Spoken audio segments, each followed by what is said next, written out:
Welcome to 99 TV. నేను Brahmanaidu. Active మోడ్లోకి కొడాలి నాని, మాజీ మంత్రి, వైసీపీ నేత, ఒకప్పుడు ఫైర్ బ్రాండ్, వివాదాస్పద వ్యాఖ్యలకు కేర్ ఆఫ్ అడ్రస్.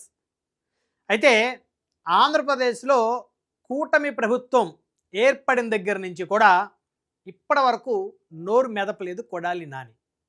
అయితే ఫస్ట్ టైం మాజీ మంత్రి అంబటి రాంబాబు గారిని పరామర్శించి ప్రెస్ మీట్ ఏర్పాటు చేశారు కొడాలి నాని. అయితే చాలా కాలం తర్వాత మళ్ళీ తనలో కొన్ని ఫైర్ కామెంట్స్ వినిపించాయి తన నోటి నుంచి. రెడ్ బుక్లో లోకేష్ గారు జగన్మోహన్ రెడ్డి గారి పేరు రాసుకున్నా, లేదా జగన్మోహన్ రెడ్డి గారి బుక్లో లోకేష్ గారి పేరు రాసుకున్నా లోకేష్ గారికి రిస్క్ అని చెప్పారు కొడాలి నాని. అంటే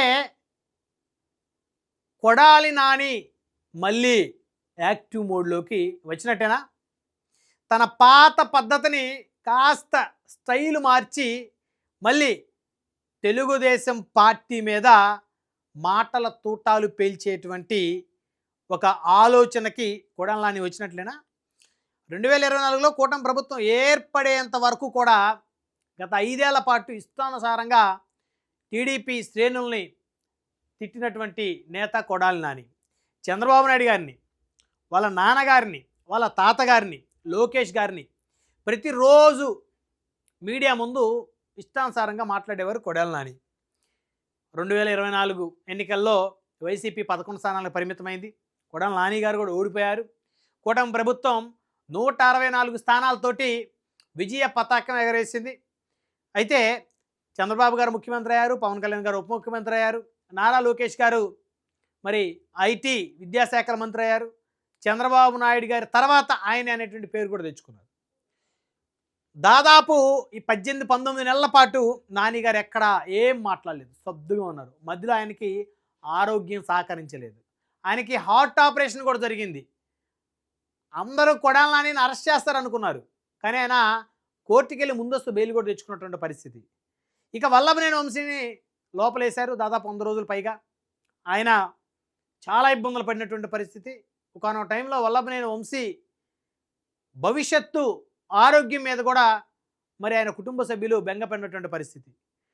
ఆ తర్వాత కొడాలి నానిని టార్గెట్ చేస్తారు, కొడాలి నానిని లోపలేస్తారు. వంశీ కన్నా దారుణంగా కొడాలి నాని తిట్టాడు కాబట్టి ఆయన్ని ఆ విధమైనటువంటి పరిస్థితులు వంశీకి ఎలా కల్పించారో నానికి కూడా అలాగనే కల్పిస్తారనేటువంటి చర్చ రాష్ట్ర వ్యాప్తంగా నడిచింది. కానీ కొడాలి నాని గారు ఆరోగ్య రీత్యా అనుకోవచ్చు, లేకపోతే మరి ఇంకే విధమైనటువంటి వారి మధ్య డిస్కషన్ జరిగిందో, లేకపోతే మధ్యవర్తులు ఎవరైనా లోకేష్ గారికి కొడాలి నాని గారికి గత గొడవల్ని సద్దుమనిపారా ఏమో తెలియదు, కానీ నాని గారిని అయితే టచ్ చేయలేదు, టార్గెట్ కూడా చేయలేదని అనుకోవాలి. కానీ ఎందుకు కొడాలి నాని మళ్ళీ పాత పద్ధతిని అనుసరించాలనుకుంటున్నారు? అయితే ఇక్కడ అంబటి రాంబాబు గారు మాజీ మంత్రి, వారి ఇంటి మీద దాడి జరిగింది. తెలుగుదేశం పార్టీ శ్రేణులు దమనకాండ సృష్టించారు. 7 గంటల పైగా అంబటి రాంబాబు గారి ఇంటి మీద మారణకాండ జరిగిందని కూడా చెప్పాలి. ఎందుకంటే ఆయన కారు తగలబెట్టేశారు, ఆయన ఆఫీస్ తగలబెట్టేశారు, గుంటూరులో ఉన్నటువంటి టీడీపీ శ్రేణులు, ఇది క్లియర్. అయితే అంబటి రాంబాబు గారిని చాలామంది పరామర్శించారు. రాష్ట్ర వ్యాప్తంగా ఉన్న వైసీపీ శ్రేణులు కులాలకి, పార్టీ మతాలకు అతీతంగా ఆయన్ని పరామర్శించిన పరిస్థితి ఉంది. కాపు సంఘాలు కూడా అంబటి రాంబాబు గారికి మద్దతు తెలిపినటువంటి పరిస్థితి ఉంది. ఇక చెప్పాలంటే ఆమంచి కృష్ణమోహన్ లాంటి నాయకులు కూడా అంబటి రాంబాబు గారి నివాసానికి వచ్చి మద్దతు తెలిపినటువంటి పరిస్థితి ఉంది. అయితే కొడాలి నాని గారు కూడా ఎంటర్ అయిపోయారు. కొడాలి నాని గారు ఎంటర్ అయ్యారు, అంబటి రాంబాబు గారికి మద్దతు తెలిపారు. అంబటి రాంబాబు గారి ఇంటి మీద దారుణంగా దాడి చేయటం తప్పన్నారు. తప్పంటూనే టీడీపీని టార్గెట్ చేశారు. లోకేష్ గారిని గట్టిగానే మాటల తోటాలు లోకేష్ గారి మీద సంధించారు. ఏమని? మీరు ఎంత బెదిరించాలనుకున్నా, మీరు ఎంత భయపెట్టాలనుకున్నా, ఎంత అణిచివేసినా రాబోయేది వైఎస్ఆర్ కాంగ్రెస్ పార్టీ ప్రభుత్వం వస్తుంది, సో ఖచ్చితంగా భవిష్యత్తు పరిణామాలు వేరుగా ఉంటాయని చెప్పేసి ఇండైరెక్ట్గా హెచ్చరికలు జారీ చేశారు కొడాలి నాని. ఈ 18-19 నెలల్లో ఒక్క మాట మాట్లాడలేదు, మీడియా ముందుకు రాలేదు, ఒక్క స్టేట్మెంట్ ఇవ్వలేదు. కానీ వచ్చారు. అంటే కొడాలి నాని యాక్టివ్ మోడ్లోకి వచ్చారు. ఎందుకు యాక్టివ్ మోడ్లోకి వచ్చారంటే, ఇంకా ఆయన రాకపోతే 2 సంవత్సరాలు గడుస్తుంది ప్రభుత్వం వచ్చి, ఇంకా 3 ఏళ్ళు మాత్రమే ఉంది.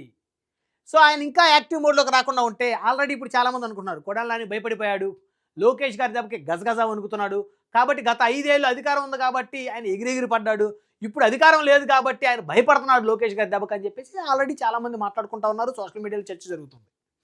కాబట్టి తాను భయపడటం లేదు, తానేమి సైలెంట్ అయిపోలేదు, తాను మళ్ళీ తన గళాన్ని వినిపించబోతా ఉన్నాను, టీడీపీ మీద కూటమి మీద తాను ఫైట్ చేయబోతా ఉన్నాను అని చెప్పేసి కొడాలి నాని అంబటి రాంబాబు గారికి మద్దతు తెలిపి ఆయన చేసినటువంటి కామెంట్స్ ఏవైతే ఉన్నాయో ఒక ఇండికేషన్ని రాష్ట్ర ప్రజల్లోకి పంపినటువంటి పరిస్థితి.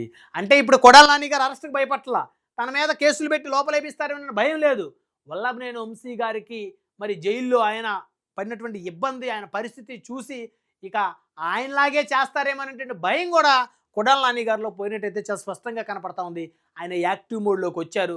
కాబట్టి అంబటి రాంబాబు గారికి మద్దతుగా మాట్లాడి ప్రభుత్వాన్ని ఇండైరెక్ట్గా ప్రభుత్వ పెద్దలకి ఒక వార్నింగ్న మెసేజ్ని ఆయన పంపించిన పరిస్థితి.